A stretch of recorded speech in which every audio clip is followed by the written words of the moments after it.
pada pagi hari ini ada nggak yang sakit? Sehat semua, saudara ya. Semuanya masih dalam naungan dan berkat putusan yang berkuasa. Baik anak-anak, pada pagi hari ini kemarin sudah ya sesungguhnya.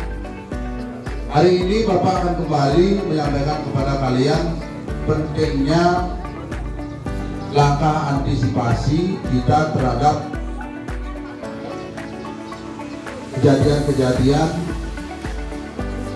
atau bencana alam yang terjadi ya.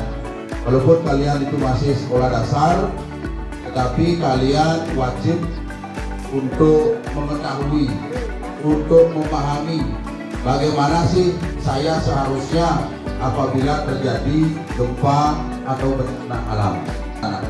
Ada anak-anak yang tahu yang termasuk bencana alam itu apa saja?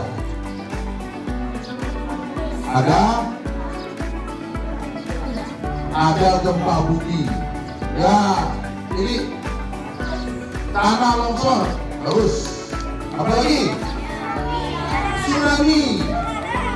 Ada apa lagi? Hah? Banjir bandang. Apa? Puting. Puting beliung. Lengkapi jangan puting saja. Itu ya. Puting beliung. Ya, bagus. Apa lagi? Gunung meletus. Ya, bagus. Apa lagi? Kira-kira? Meteor itu jarang terjadi. Itu 76 tahun itu namanya kalau terjadi hujan meteor. Apalagi kira-kira kebakaran hutan termasuk dalam keberadaan bencana alam, termasuk juga ya. Nah jadi seperti yang tadi sudah disampaikan oleh teman kalian ya, jadi itu termasuk bencana alam ya. Ada gempa bumi, ada tanah longsor, kemudian ada banjir bandang, kemudian ada kebakaran dan lain sebagainya. Itu termasuk salah satu bencana alam di Indonesia. Pesisir pantai itu adalah bencana alam yang berupa tsunami ya. Nah tsunami itu bermula dari bencana gempa bumi. Gempa bumi itu ada dua anak. Siapa? Ayo yang sudah mendapatkan materi bencana gempa bumi yang ada. Ini tektonik. Pak, apa sih bedanya gempa bumi vulkanik dan tektonik? Ada nggak yang tahu? Yang bisa menjelaskan pada temannya? Mungkin Bapak Ibu Guru? Ada? Kelas 4 kita sudah dapat. Adalah gempa bumi yang terjadi akibat adanya gunung meletus ya. Itu gempa bumi vulkanik.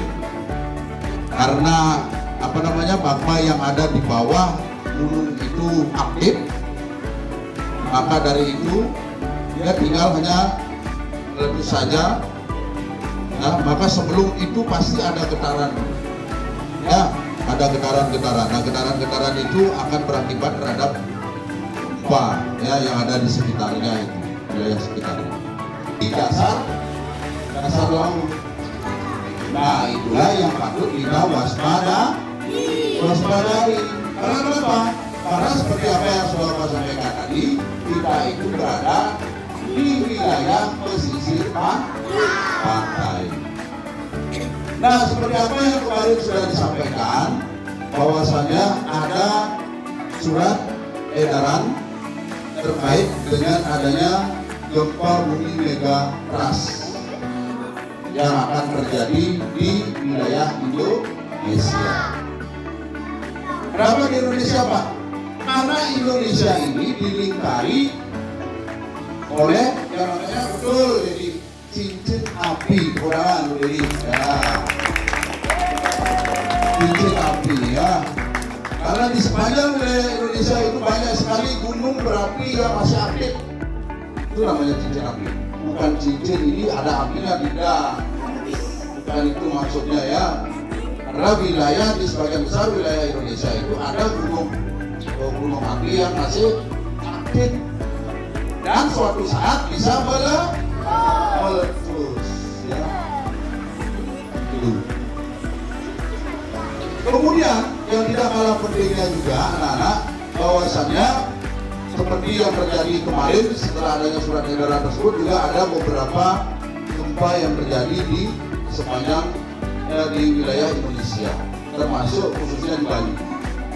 Kemarin Bapak sudah sampaikan juga kepada anak-anak, ya, di beberapa wilayah di Bali itu sempat terjadi gempa. Yang terakhir itu di wilayah mana itu terjadi gempanya? Di Sumbawa Barat. Sumbawa Barat itu di provinsinya Nusa Tenggara Timur, Nusa Tenggara Barat. Ya, itu terjadi gempa. Nah, kalau Bapak tidak salah itu 5,2 skala Richter. Walaupun kecil tapi dampaknya dirasakan, ya, dirasakan. Nah, kemarin selain di wilayah Indonesia dan Bali, juga kemarin terjadi gempa bumi yang dahsyat di Jepang. Ya, itu kalau tidak salah 7, sekian skala Richter. Itu menyebabkan juga terjadi tsunami. Ya, walaupun dampaknya tidak begitu besar seperti tsunami Jepang yang dulu. Ya, sama seperti kita, Aceh pernah juga wilayah Indonesia mengalami tsunami. Ya, itu tsunami-nya luar biasa itu, sampai banyak menimbulkan korban jiwa. Nah, maka dari itu, untuk mencegah hal itu tidak kembali terjadi, anak, walaupun kita tahu bahwasannya gempa itu sulit untuk kita prediksi. Ya, kapan terjadinya, waktu terjadinya gempa itu sulit untuk kita akan prediksi. Maka dari itu perlu langkah kewaspadaan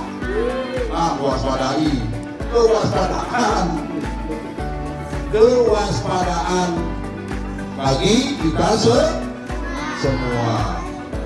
Ya, nah seperti halnya di sekolah ini, anak-anak, apabila gempa terjadi ketika anak-anak sedang dalam proses belajar di kelas, apa sih yang harus saya lakukan?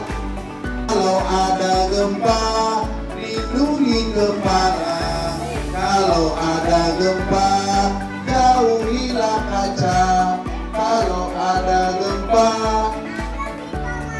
kecil-kecil mau mati. Iya. Satu, nasi dulu jalan aja. Jadi ada bisa coklat, ada yogurt, masa mau mati. Bapak saja yang sudah umur segini masih ini tetap terus hidup, ya. Apalagi bapak ibu guru yang lain ini masih sehat-sehat, masih segar bugar, ingin melanjutkan tugasnya. Guru masa mau mati. Ayo ya, ulang kemana? Lindungi kepala. Kalau ada gempa, jauhilah kaca. Kalau ada gempa, jangan lupa doa. Berbaris keluar, kumpul di halaman. Ya. Nah, kalau ada gempa, lindungi kepala. Tangannya begini, tangannya. Kalau ada gempa, jauhilah kaca. Kalau ada gempa, jangan lupa doa. Berbaris keluar, kumpul di halaman. Iya. Ini Pak, apa sih artinya tanda ini Pak? Kenapa tanda ini harus dipasang di sini? Kenapa tidak harus dipasang di lantai 1? Kenapa tidak harus dipasang di dekat kamar mandi, Pak? Kenapa di tengah-tengah halaman sekolah ini dipasang? Ada yang tahu jawabannya kenapa? Ya, Dedi?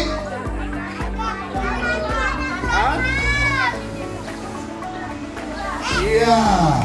Kalau terjadi gempa di sekolah kita, setelah gempa itu mereda, maka yang anak-anak lakukan adalah kumpul di halaman. Kumpul di halaman, apakah harus di sini, Pak?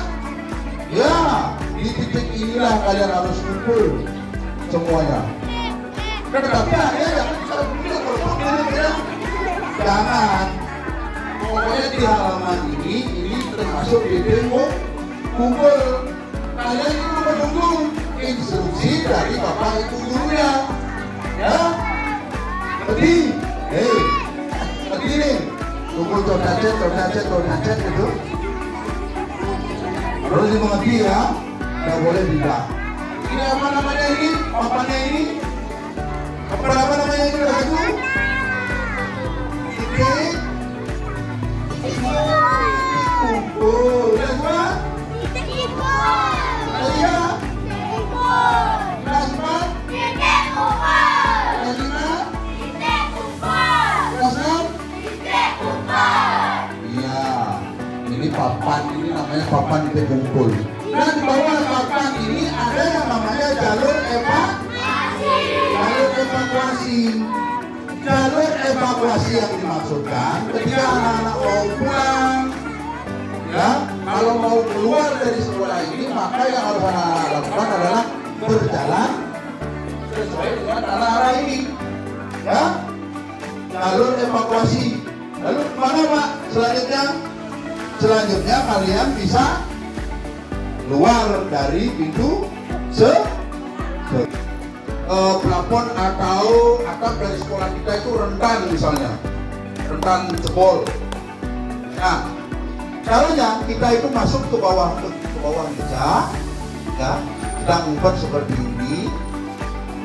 Apabila nanti gempa itu sudah mereda, anak-anak hati-hati untuk keluar, ambil tasnya, lindungi kepala, kemudian anak-anak jangan lari. Kalau kalian lari, itu akan berbahaya, saling berbenturan dengan temannya. Ya, jangan lari, jangan panik intinya. Kemudian kalian keluar, ya, dengan melindungi kepala. Kemudian setelah itu jauhi kaca, jangan dekat-dekat dengan kaca. Sini dari kedua kaca itu, jauh dari kaca itu maksudnya.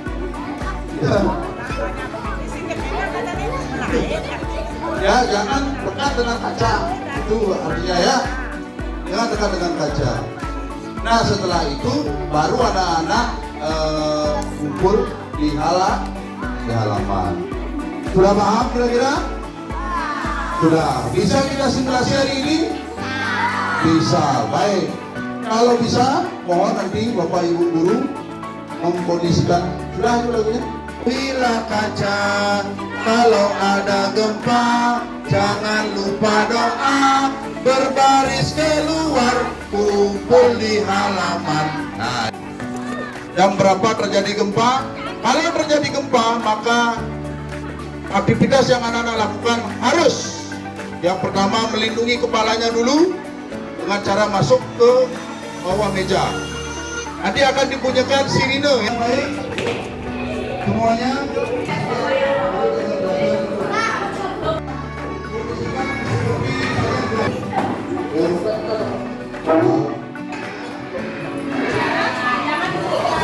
melaksanakan kegiatan literasi dan numerasi di halaman.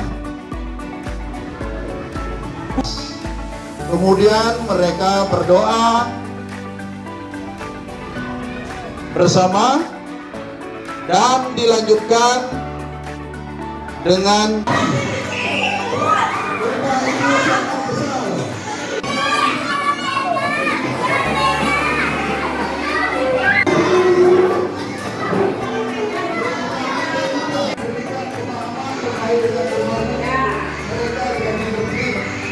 gempa yang sangat besar terjadi.